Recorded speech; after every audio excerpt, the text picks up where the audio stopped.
I was sitting in the defendant's seat of a lawsuit that I filed. My mother-in-law, on the other side of the courtroom, looked at me with that fake smile I had learned to hate. For 6 months, this woman made me believe I was losing my mind, that I had Alzheimer's at 38 years old. She moved objects around my house, lied about conversations that never happened, gave me medications that weren't mine, all to make me sign a power of attorney over my $3 million inheritance from my parents. But what she didn't know was that I installed hidden cameras in every room of my house. I recorded everything, every lie, every manipulation. And today I wasn't there to lose.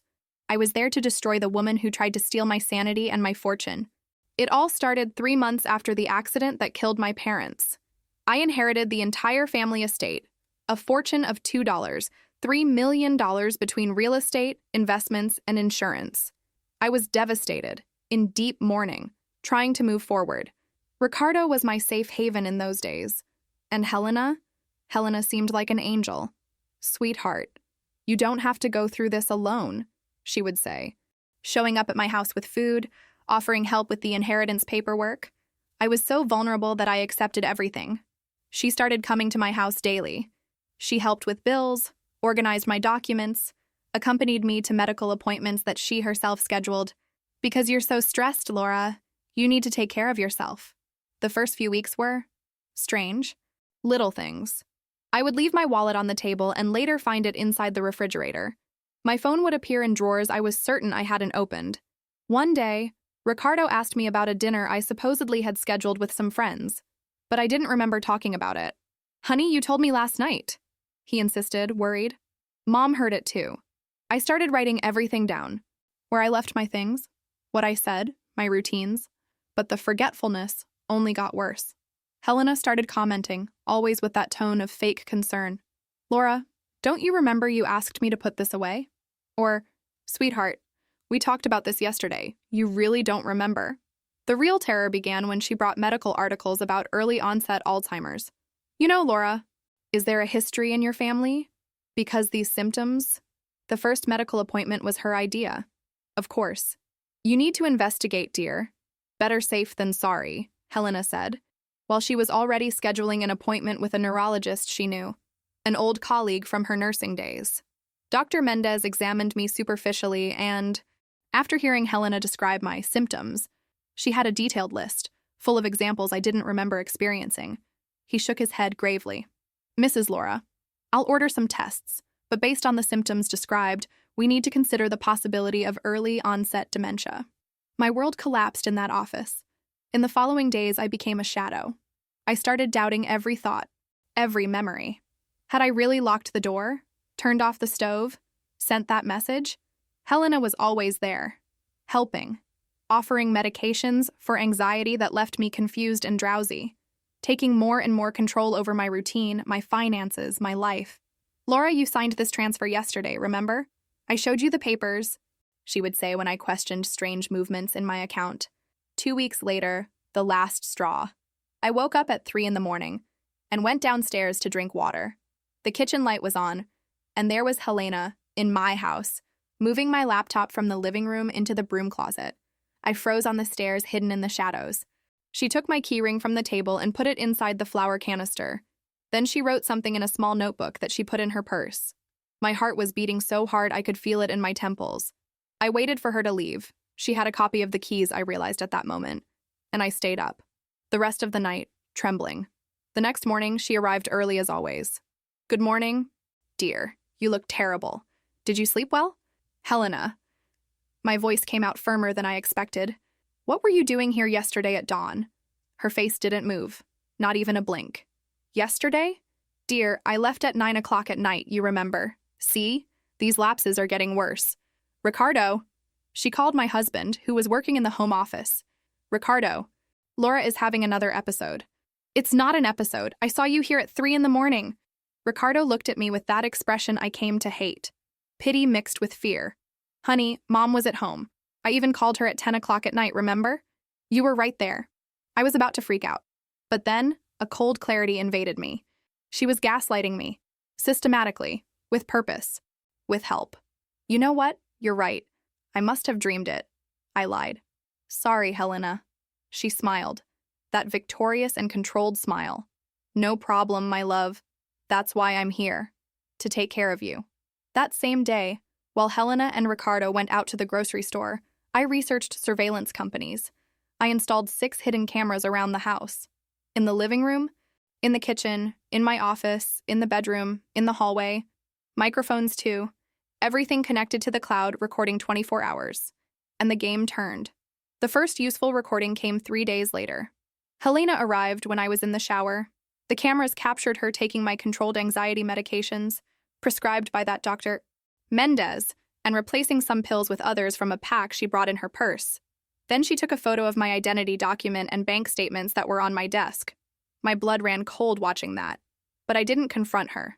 I kept acting like the confused and forgetful Laura, and the recordings continued.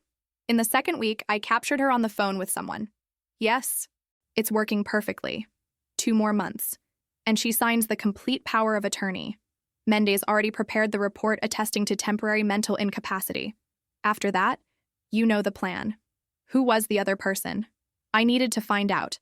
I pretended I was going to visit a friend in the countryside for 3 days. I left the house with a suitcase and everything, but I came back at dawn, entered silently through the back door, and locked myself in the attic with my laptop, watching the cameras live. Helena showed up the next day with a man in a suit. In the videos, she showed him the entire house, opening drawers, showing documents, appraising objects. As soon as she signs, we'll liquidate the properties first. She won't even understand what happened. And if she questions it, we have the medical report. The man was a real estate broker. She was already planning to sell my assets. When I returned from the trip, I set up the final scene. I left on the kitchen table a blank power of attorney and the documents of the properties I inherited from my parents. Helena bit the bait immediately. Laura, dear, I was thinking, with your condition, wouldn't it be better for me to officially help you manage your assets? Just to make sure everything stays safe. It's just signing this power of attorney here, very simple. I don't know, Helena. It's a lot of responsibility for you. Nonsense. I'm your mother-in-law, your family.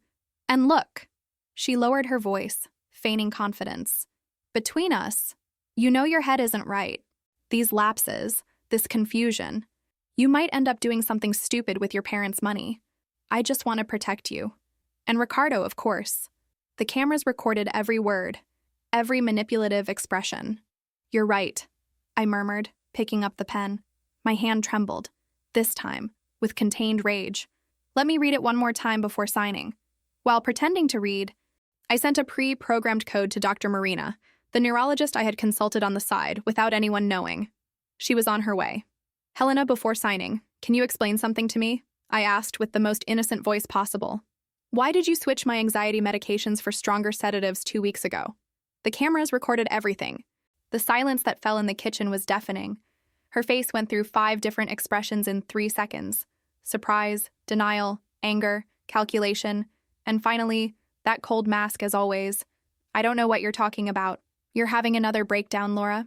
Kitchen camera, August 14th, 3:37 p.m. You switched the white pills for the blue ones. I have the video, in the cloud, with backup in 3 different places. Ricardo! She screamed, but my husband had left for a meeting. We were alone. I also have the recording of your phone call talking about the plan. About Dr. Mendez forging a report, about selling my properties. 6 months of evidence, Helena.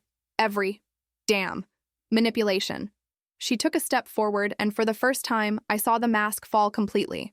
The sweet and concerned woman disappeared. In her place, an expression of pure hatred. You ungrateful bitch. I took you in. I helped you. And you... The doorbell rang. Dr. Marina, right on time. Oh, and there are more people who'll want to hear that confession of yours. I opened the door.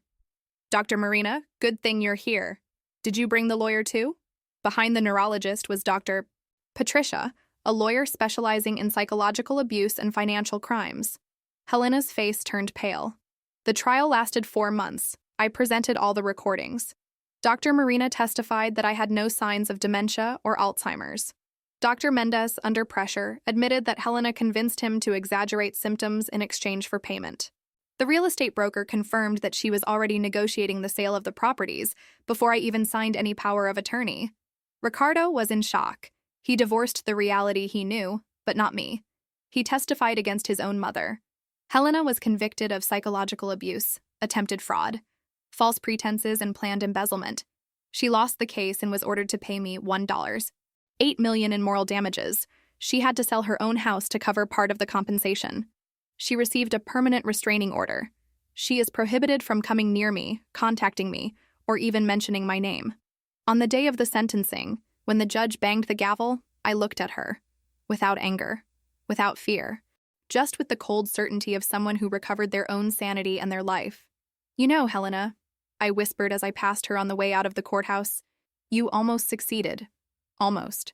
But you underestimated the one thing I inherited from my parents besides the money, the intelligence to know when I'm being deceived." She didn't respond. She just lowered her head. Today, 2 years later, I'm free, sane, and much, much smarter.